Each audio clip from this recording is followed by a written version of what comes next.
It began with a name no one in Briar County had spoken out loud in nearly half a century. Graves. Not the kind you dig, but the kind that digs itself deeper into a place, rooting into the soil until the land forgets where the people end and the earth begins. Sheriff Lorna Hale had only heard it once, from her grandfather, on a night he'd been more drunk than careful.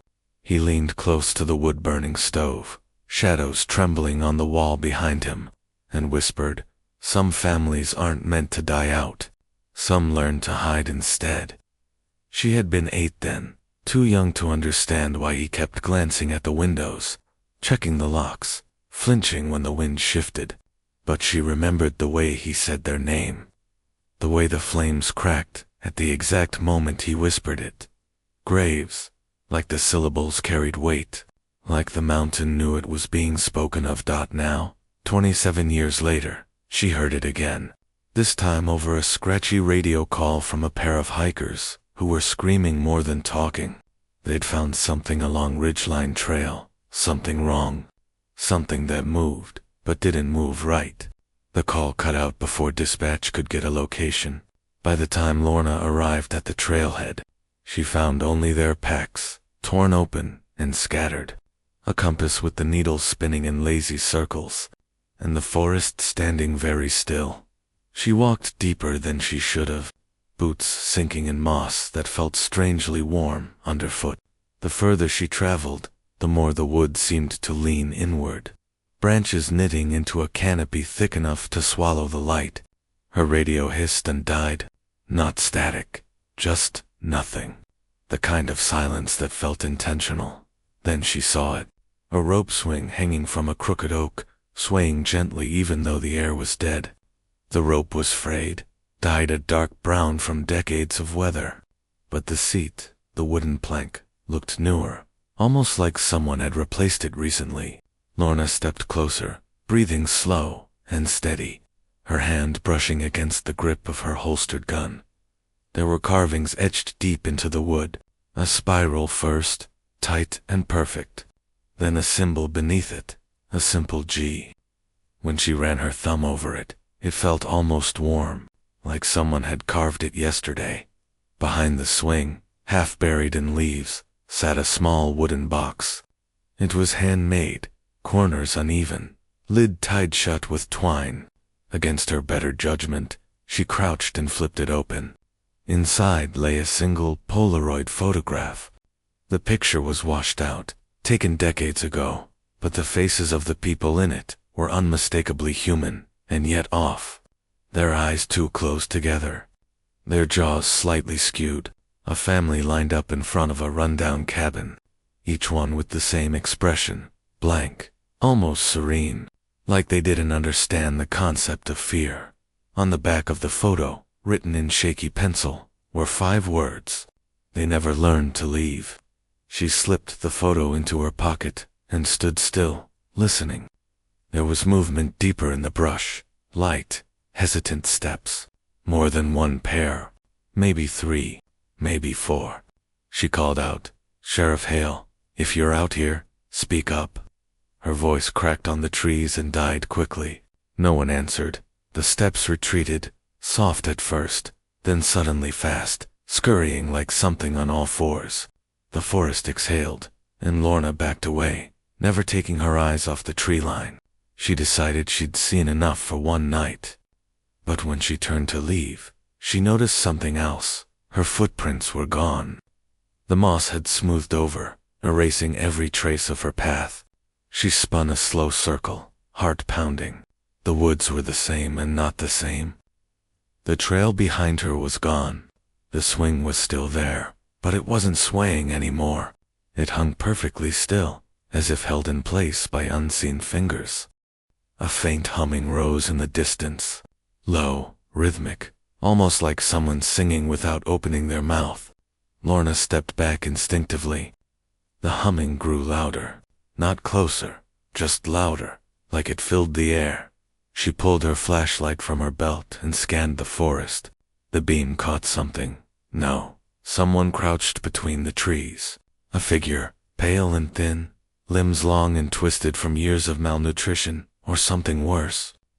The face was partly hidden behind tangled hair, but she could see one eye glinting, watching her.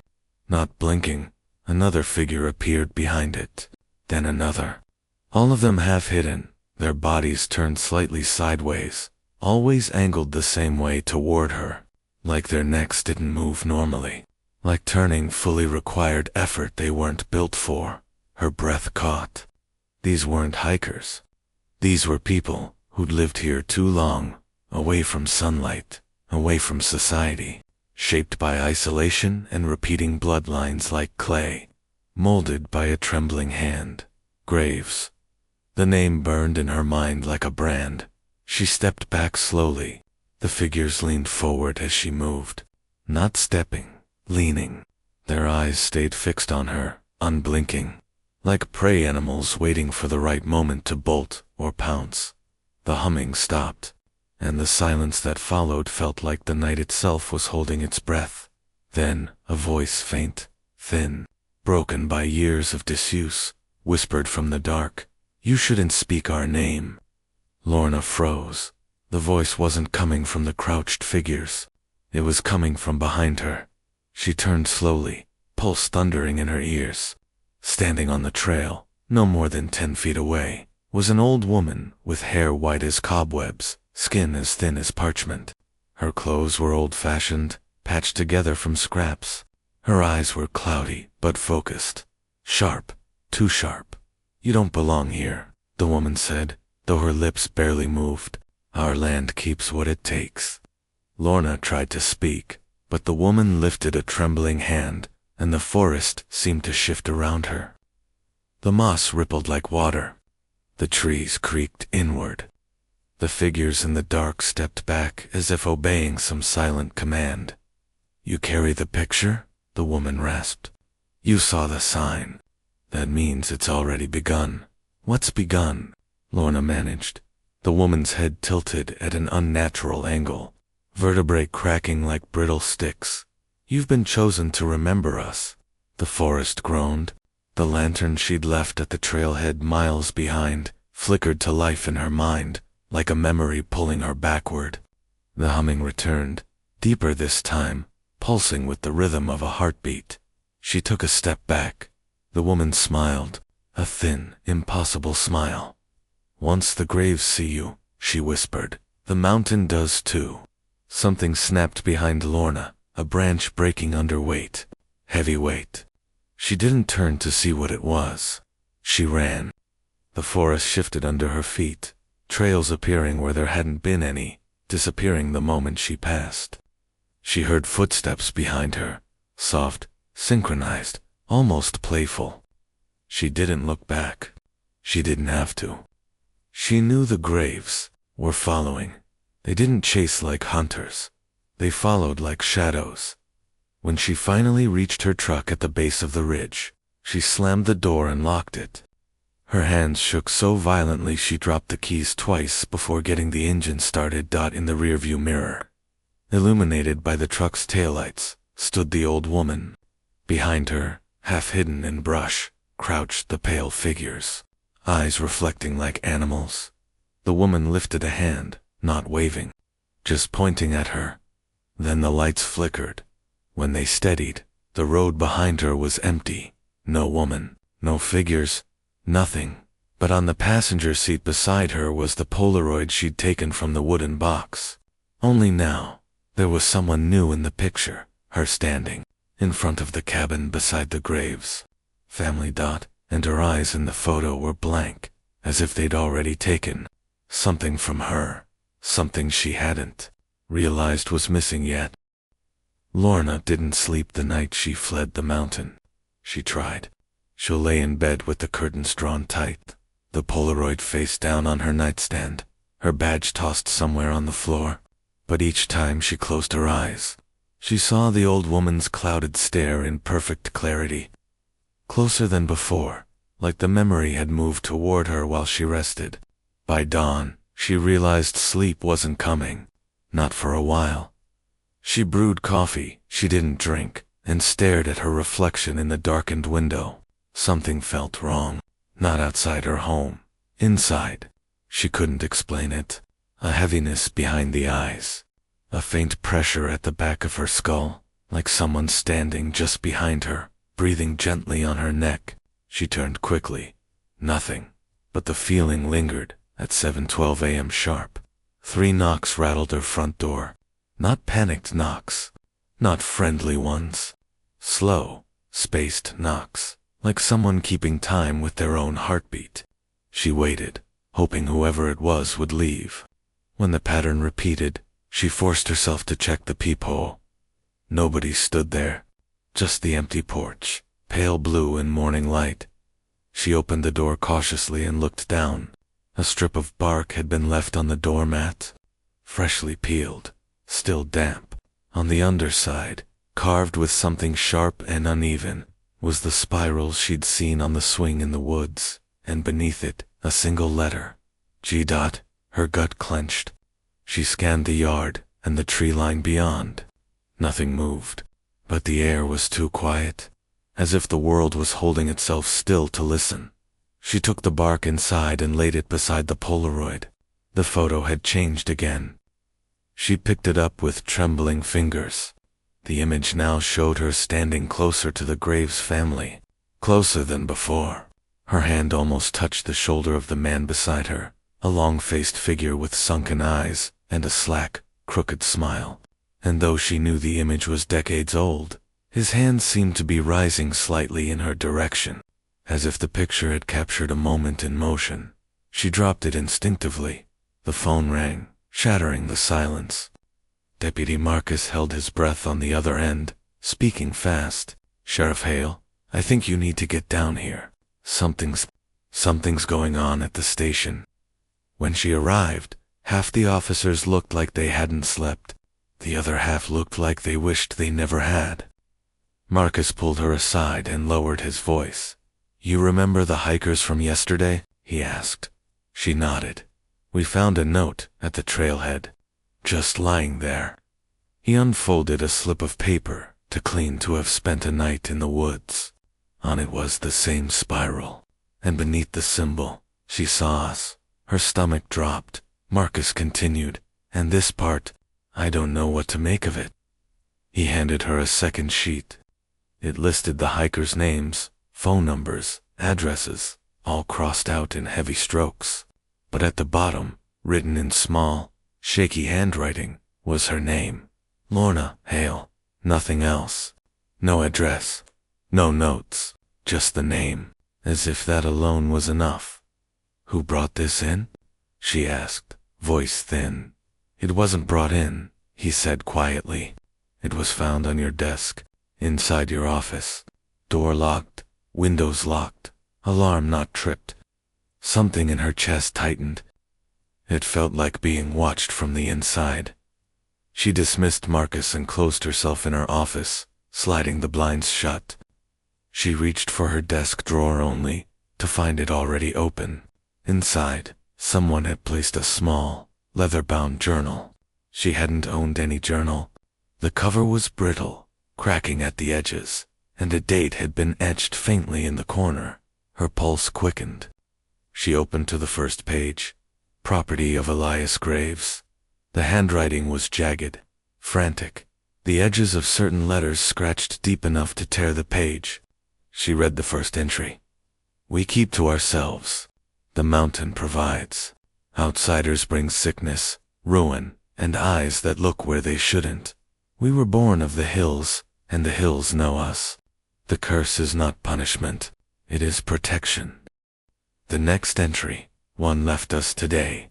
We tried to stop him, but he would not listen. Said he wanted to see the world beyond the ridges. Fool. The land will take him back in time. The land always does." Dozens of pages followed, each more frenzied. Mentions of the thinning blood, the returning hunger, and the voice beneath the roots. Her fingers trembled as she reached the final entry. "We fear not death. We fear forgetting. To be forgotten is to disappear. To disappear is to die unmade, so we will not be forgotten. The mountain has chosen a keeper from the outside, one who will carry our memory when our bodies fail, one who will walk our land until her mind becomes soil. The ink was still wet. Someone had written it recently. She slammed the journal shut and backed away. The room suddenly too small, the air too heavy to breathe. She grabbed the book and stormed out of the station, ignoring the puzzled looks from her deputies. Driving home, the world blurred past in streaks of gray and green. She turned down her gravel road, dust rising behind her like ghostly shapes. When she reached her driveway, she stopped abruptly. Footprints covered the dirt, dozens of them. Bare footprints, long, narrow, the toes unnaturally spread.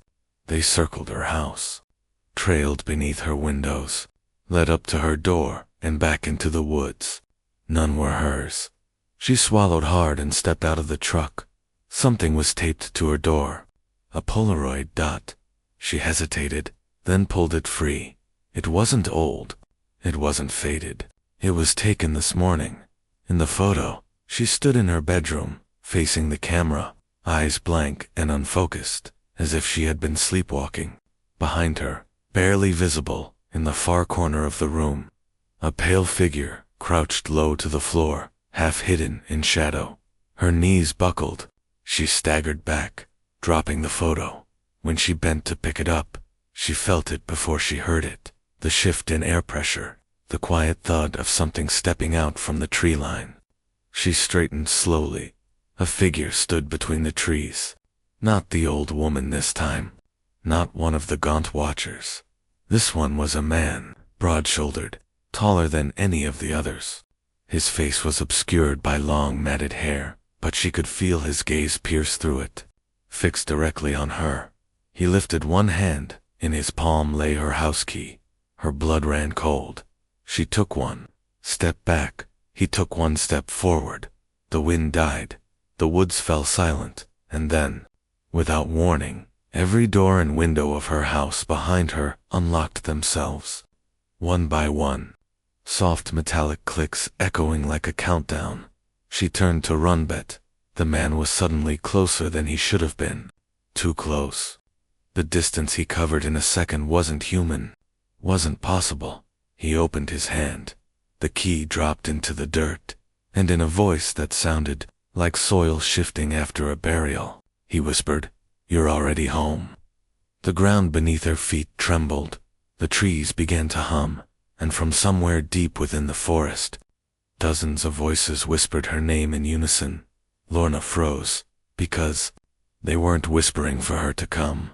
They were whispering for her to remember, before the mountain claimed her completely.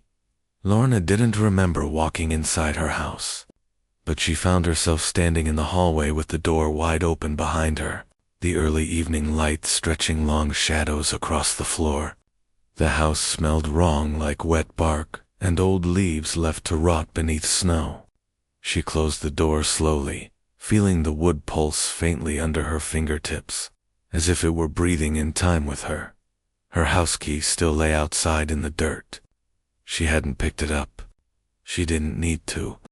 The man, the towering figure with hair hiding his face, had made that clear. This place no longer locked. Doors meant nothing to whatever lived in the trees. She walked into her living room, trying to steady her breath.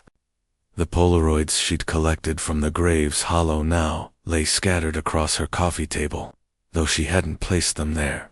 Some of them she'd seen before. Others were new, fresh, still developing. She turned one over, and as the image slowly sharpened, her stomach tightened. It showed her house from the outside, taken from a low vantage point, as if someone had been crouching in the bushes. The window was open, curtains parted, and in the dim interior, Lorna stood in her living room, facing the camera, an expression of dull vacancy on her face, except she had never stood like that. She had never faced the window. She had never opened the curtains. The photo showed a version of her she couldn't remember being. She dropped it. The moment it hit the table, another picture underneath slid free. She picked it up with shaking hands. The Graves family, decades ago, standing before their crooked cabin. But something was different this time. They were smiling, not wide, not pleasant, more like animals baring teeth. and in the center, where Elias Graves used to stand, the figure was blurred entirely. Not because of a bad photo, because the shape moved. Even now, the figure in the picture twitched slightly, like a silhouette caught between frames. Her hands trembled. She stepped back, and something crunched beneath her boot. A strip of peeled bark. More symbols carved into its soft side. Spirals, numbers, her name, repeated over and over, the letters uneven and frantic. A cold breeze slid along her neck. She turned. The old woman from the woods stood at the threshold of her hallway. Her skin hung loose over her bones, her hair frail, falling in wisps around her face. She didn't blink as she watched Lorna, head cocked like a curious bird. Lorna reached instinctively for her firearm, but her holster was empty. The old woman lifted one hand, and Lorna noticed for the first time that the woman's fingers were bent wrong, the knuckles protruding like knots in a branch. "We came to see you, remember?" the woman rasped. Lorna swallowed. "Why me?" The woman blinked slowly. The sound of bones cracking echoed faintly around her, though her body did not move. "Because you stepped where the mountain was listening. Because you heard what was meant to stay buried. Because the hollows want to keep her again." "I'm not part of your curse," Lorna said, but her voice sounded thin, uncertain. The old woman smiled a small, sorrowful smile. "Not yet." Outside, something heavy paced the perimeter of her house. Slow, deliberate. A second set of footsteps joined it. Then a third. Then too many to count. Lorna backed up until her legs hit the couch. The old woman stepped closer, and with every step, the lights in the house dimmed, not flickering diming, as if something were drawing electricity out of the walls. "You carry our name now," the woman said softly, "even if you don't speak it." Lorna's hand brushed against the journal she'd taken from the station. She thumbed it open to the last page. The ink was indeed wet, but now new lines had appeared beneath the old ones. "She runs, she resists, but all who carry the memory return to the soil." And beneath that, written in handwriting that was unmistakably hers, "I remember." The room tilted. She stumbled, catching herself on the wall. The breath in her lungs felt borrowed. Her thoughts felt layered, her own voice buried beneath something older, something patient. "What do you want?" she whispered. The old woman blinked. "To be known, to be carried, to live through you." Lorna shook her head. No, I don't accept this." "You already did," the woman murmured. She touched her chest with those fractured fingers. "The mountain marked you when you stepped onto our land. It listened. It chose." Lorna didn't wait to hear more. She ran. Out the door, into the night, gravel skidding beneath her boots. The forest was humming again, low, rhythmic, like a heartbeat amplified through the hills. Shadows moved between trees, not hiding, not chasing, just shifting, as though adjusting their positions to watch her pass. The path to the ridge appeared on its own, illuminated by faint moonlight. Her feet moved without her permission, as if they already knew where they were meant to go. Up the ridge, toward Graves Hollow. The old cabin waited at the clearing's edge, leaning like a tired animal. She stopped at the threshold, chest heaving. The door swung open before she touched it. Inside, the air was warm, too warm. The walls pulsed faintly, wood swelling and contracting in slow breaths. The long, tall man stood in the far corner, back turned, shoulders rising and falling in unnatural rhythm. The old woman stepped in behind Lorna. "This is where it ends. All things return to the beginning." Lorna reached into her pocket, pulling out the final Polaroid she'd found at home. She stared at her own face in it, blank, drained, expressionless. And behind her, in the corner of the room, the same tall man was crouched, watching her with hunger and knowing. He turned now, stepping forward, each movement heavy and deliberate. His face emerged from the curtain of matted hair. It wasn't monstrous. It wasn't deformed. It was simply tired, ancient, thin, gaunt, a face shaped by generations of inbreeding and isolation, sculpted by the land itself. His eyes met hers, pale, sunken, and carrying a sorrow so deep it threatened to swallow her whole. "You are the last," he whispered. His voice sounded like leaves crushed underfoot. "The last memory we will place in the world." Her vision blurred. The cabin walls stretched. The humming grew louder. Her heart beat out of rhythm once, twice, then synced with the forest. The man stepped closer. The humming stopped. Then the mountain spoke, not with words, with intention. A single, overwhelming thought burrowed into her mind. "Remember us?" Her knees buckled. She fell into darkness so thick it felt like soil filling her lungs. When she awoke, she lay at the edge of her property, the morning sun cold on her face. Birds chirped. Wind rustled leaves. The house stood quietly behind her. Her memory of the night was fogged, but present, like a dream she couldn't shake. She staggered to her feet and stumbled to her front door. A new Polaroid hung from the handle. She pulled it down. It showed her walking out of the cabin in Graves, hollow with the tall man behind her. But he wasn't touching her. He wasn't leading her. He was following her, and she realized the Graves weren't trapping her. They were choosing her. Inside the photo, her own eyes had changed. Not blank, this time clear, aware, strangely calm. Below the image, written in delicate handwriting, were 3 words: "You are keeper." She dropped the picture, heart pounding. The forest at the edge of her property swayed gently as if taking a breath. Something watched her from the trees, but it did not move forward because it didn't need to. She understood now why the mountain chose her. Not to trap her, not to destroy her, but to remember them, to hold their curse in the world, to keep the Graves alive in story, in fear, in memory. And from that day on, whenever strangers wandered too deep into the hills of Briar County, they didn't stay lost for long. They always found someone waiting, a figure standing still among the trees, eyes calm, voice steady, a keeper of memories, and sometimes those lost. Travelers swore she wasn't standing there alone. They claimed something moved behind her. Tall, thin, silent, watching. Some stories don't fade. They stay with you long after the last word is spoken, settling into the corners of your home, your memory, your sleep. The Graves bloodline was never meant to vanish, never meant to rot in forgotten hollows or crumble under old soil. It only needed someone willing to hear it, someone willing to carry it, someone like you. So as you leave these mountains tonight, don't forget what waits beneath the roots and ridges. Don't forget the names no one dares to speak, because out here, on these Appalachian backroads, the past doesn't stay buried. It walks, it listens, it remembers. And if you ever feel eyes watching you from the timberline, or hear a soft humming drifting through the pines, don't ignore it. It means the mountain knows you now. It means the memory has found you.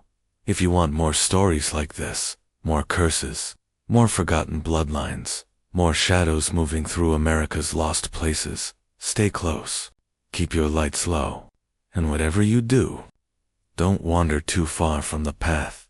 Some families are always waiting.